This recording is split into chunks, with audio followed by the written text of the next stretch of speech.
Thank you for joining us for a series exploring expertise in property marketing. Today, we're taking a look into the future of marketing within our industry, and we have Colliers Canada's President and CEO, Brian Rosen, with us to shed some light on where we're headed. And thank you, Brian, for joining us today. Great. Thanks for having me here, Erin. Now, you have some great insight, having spent years working very closely with marketing teams. What do you see we've been doing right, and what should we continue to do in the short to near term? It's a good question, and I may be a little bit biased, but I think we're doing a lot right. And I think it's fun for me to see some of the things that we're doing. So I think one of the areas that we really excel at, I think, is expertise. So when you look at a marketing organization, marketing is not just about the sizzle, right? It's not just about the fancy sign or the advertising or the drone. That's an element of it. But really, what makes strong marketing is the positioning. How do you actually create the value proposition for what you're trying to market? And I think that's where we really stand out, is because I think we understand what we're trying to market, what our buyers or sellers or consumers or clients, actually that's probably the best word, clients want, and we're able to deliver a powerful message that connects the positioning of what it is that we're putting up for marketing, and then who is the ideal client to take advantage of the offer that's on the market, and we're able to create a messaging, that strategy that links it together. But it's all anchored in a strong understanding of the fundamentals. So we understand our industrial, we understand our retail, we understand our office, we understand both at the asset class level, but really down to the actual specific property. What is the story we're trying to tell? And I think that's so critical. If it was just the advisor that had the only message to tell, it won't translate as well. But because our marketing team understands it so well, I think that really reinforces the strength of what we're coming to market with. From the viewpoint of a large impact being seen this year with somewhat unforeseen circumstances, what do you think our biggest impacts will be going forward, specifically with the commercial real estate industry? I think the obvious answer is the digital impact, and another area that I would say I'm impressed with our marketing team is how nimble we are. We are able to pivot to different things, and I think being able to be nimble is going to be critical in the future. So being able to be digital and being able to be nimble, so shifting directions based on what's happening, because we don't know what the next 6, 9, 12, 18 months are going to look like.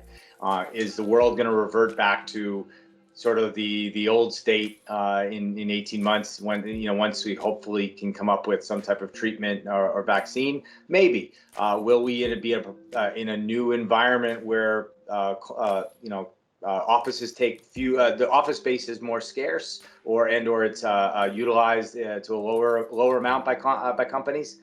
Perhaps. But we have to be nimble from a marketing perspective to be able to pivot to that. Do you market all digital?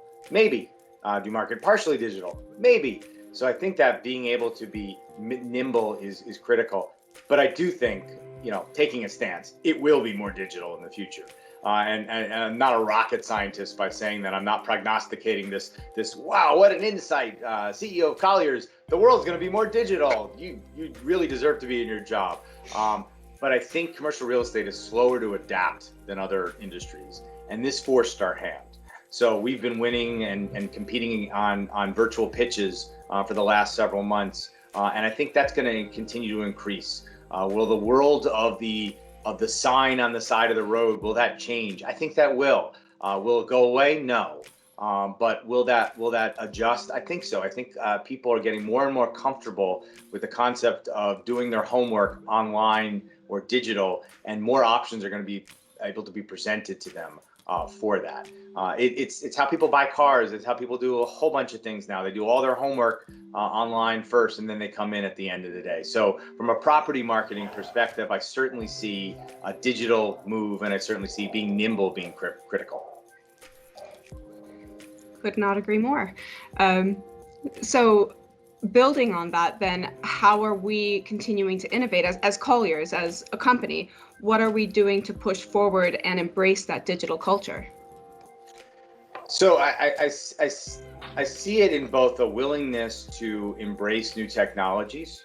So whether we are, leveraging Matterport cameras, whether, continuing to leverage drones, continuing to leverage, all the tools that are out there, I see that as ramping up. And I see our advisors as taking advantage of that. I mean, we had a virtual tour that was completed very early on in this whole cycle for someone who didn't want to fly up from the U.S. For a lease. There, we had the team go in there and take the right videos and do everything they needed to do so that it could be all done from the comfort of their house. Now that will change a little bit, obviously, again, as people get more physically out there. But I see the embrace of the technology as being one. I see us partially as we're also taking advantage of our scale in the sense of we are creating a studio for our marketing that takes advantage of the fact that we have people coast to coast with different disciplines, different abilities, and being able to have advisors across the country tap into that expertise. So you don't need to have a graphic designer or a digital expert sitting right next to you. You can have them sitting anywhere. I mean, that's what the best agencies are doing. That's what the best any companies are doing. So I see the ability to recognize where our strengths are and take advantage of that and leverage our scale, leverage our technological investments. I see those as critical. And the other thing I think is using our, it's not so sexy, but the tools we have, like our CRM and our property, our database of images that we have of all of our different facilities, and just all of the different tools that we have at our disposal that will help our advisors create a message and help our marketers create a positioning for our property. We're using all that's at our fingertips. So I think that's something that, as we will continue to innovate by pushing the boundaries of more and more of those digital technologies, the virtual technologies, the augmented reality, all of that, continuing to push down that pathway. Excellent. Absolutely. Now, I guess I'd like to finish it off with a bit of my favorite question. What warning flags do you see, or what things do you see happening that we shouldn't be doing, or things that we see other people doing that we want to make sure that we're avoiding, just as a cautionary tale, perhaps? Yeah, I think technology for the sake of technology is always the biggest trap. So I mentioned some great tools like augmented reality, and that and AI, ML, artificial intelligence, machine learning. Lots of buzz terms out there, lots of technology out there. But at the end of the day, it all goes back to what we talked about in the beginning of the conversation, the positioning. So yes, you can create a fancy, and there's great prop tech companies, some that have been part of our TechStars program, which, by the way, that's something I didn't even mention, but that's a true advantage for us, is tapping into our TechStars program. But I think what makes it important is we're not doing technology for the sake of technology. We're identifying very specific prop tech companies that we think will have an impact on the market and investing in them. So we're being purposeful with how we invest in technology. And for me, I think that's important. The trap is just saying, oh, cool, we can take a floor plan and make it 3D in a second. Well, no. Is there a use case for that? Yeah. Okay. Well, then that's a great technology. So let's go use that. And how do we apply it then in our client situations? Oh, we have a technology that can help you redesign your office and make it physically distant. Wonderful. Well, let's apply that. And those happen to be a couple of technologies in our TechStars program that have enabled us to be able to move the dial from an innovation perspective, but not just for the sake of throwing flashy stuff, not just using buzzwords and saying, well, this thing has AI in it. Well, who cares? So again, I think the most important thing for me is not tech for tech's sake, being purposeful. That's why we don't have 100 companies in our accelerator. We have 10 per year. And why we throw 100 mentors at them every year to help say, what do real estate professionals across the globe, what are they looking for? What are their clients looking for? And then how do we hone these technologies and use them and then invest in them? So I think avoiding that trap and being purposeful about technological investments is so critical. Yes, just because it's shiny doesn't mean it's valuable. Exactly. There is so much buzz out there. Innovation is not innovation just because it's a cool technology. Um, I came from a sort of an ancient company that also was technologically advanced. Stores boxes, but also does artificial intelligence.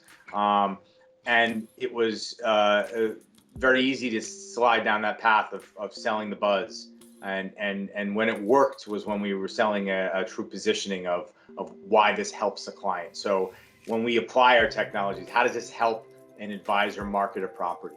How do we help get this property sold, leased, whatever? That's the critical thing. How do we use the technology to advance our business purpose and advance our client's business purpose? I love how it all comes back around to that. At the end of the day, it's all about the client. So thank you so much for your time today, and finishing off our series so strongly. It's been a great time. Thank you. Well, I was excited to participate. So it's been a great series. Thank you, Erin.